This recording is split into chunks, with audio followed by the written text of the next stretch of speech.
নমস্কাৰ বন্ধুসকল। মোৰ এটা প্ৰচেষ্টা আছিল, আপোনালোকে সকলোৱে জানে আৰু নতুনকৈ ক'বলগীয়া দৰকাৰ নাই। সেই প্ৰচেষ্টাতে কাম আগবঢ়াইছোঁ। আপোনালোকৰ যি ধৰণে আপোনালোকে কমেণ্ট কৰে, মই বিৰাট উৎসাহ আৰু মই বিৰাট ভাল পাইছোঁ। আপোনালোকক যিটো মনৰ আগবাঢ়ি যোৱা যিটো আপোনালোকে কমেণ্টৰ যোগেদি যিখিনি উৎসাহ যোগাইছে, তাৰ বাবে আটাইলৈ সকলো বন্ধুলৈ মই হিয়া ভৰা মৰম আৰু সকলোকে সেৱা জনাইছোঁ।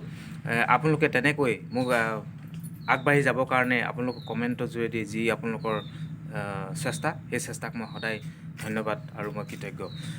আপোনালোকৰ ওচৰত আজি বিশেষকৈ মই ভিডিঅ'টো বনাবলৈ লৈছোঁ এটা কাৰণতে। আমাৰ ভাৰতবৰ্ষতে আৰু অসমত বিশেষকৈ এতিয়া আপোনালোকে সকলোৱে জানে যে নিবনুৱা যিটো আগ্ৰাসন বাঢ়ি গৈছে। আমি সকলোৱে যোনে যেনেকৈ পাৰে সকলোৱে চেষ্টা কৰিব লাগে। মই আগতেও কৈছোঁ যে কোনোবাই পকা মিস্ত্ৰী কাম শিকিছে, পকা মিস্ত্ৰী কাম চাৰিজনক ওচৰৰ চাৰিজনক শিকক। যিসকলে যোগ্য পাৰে বিনা ফ্ৰীকৈ শিকাব পাৰে সেইসকলক কৈছোঁ। আৰু কোনোবাই গাড়ী শিকাব পাৰে গাড়ী শিকাওক। যেনেকৈ ধৰণে আমাৰ অসমীয়া ল'ৰা ছোৱালীবিলাক নিবনুৱা কেনেকৈ দূৰ কৰিব পাৰি, এইটো ক্ষেত্ৰত সকলোৱে আগবাঢ়ি যোৱাটো আমি চেষ্টা সদায় ৰাখিব লাগিব আৰু চেষ্টা কৰিব লাগিব। সকলো ওচৰত মই সেইকাৰণে আপোনালোকক হাতযোৰ কৰি সেৱা কৰিছোঁ। সকলোৱে যেনে চেষ্টাটো ৰাখে। আমাৰ যুৱক যুৱতীসকলক এই নিবনুৱাৰ সমস্যাৰ পৰা দূৰ কৰিবলৈ সকলোৱে লাগিলে সকলো সমাধান হ'ব। আজি মোৰ লগত দেখা পাইছে, এখেতৰ নামটো হ'ল অজিত। তেখেতৰ ঘৰ হ'ল সোণাপুৰত। তেখেতে আগতে ক'ৰবাত হাজিৰা এনেকৈ কৰি চলি আছিল।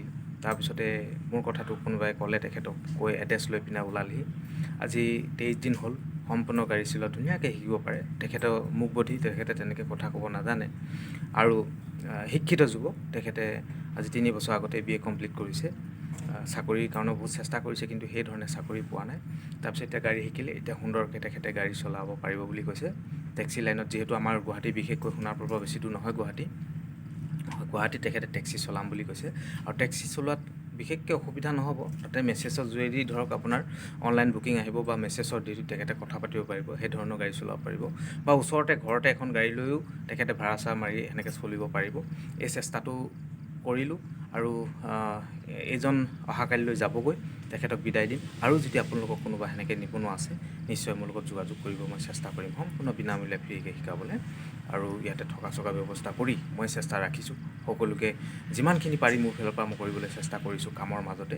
আপোনালোকে গম পায় মই কৰ্মৰত ৰেলৱেত, সেইকাৰণে মই তাৰ মাজতে চেষ্টা কৰিছোঁ এনেকৈ নিবনুৱা যুৱক যুৱতী দূৰ কৰিবৰ কাৰণে। কিবা ক'ব নেকি? ধন্যবাদ। এইকেইটা কথা কৈ আজি ভিডিঅ'টো ইয়াতে সমাপ্ত দিম। জয় অসম।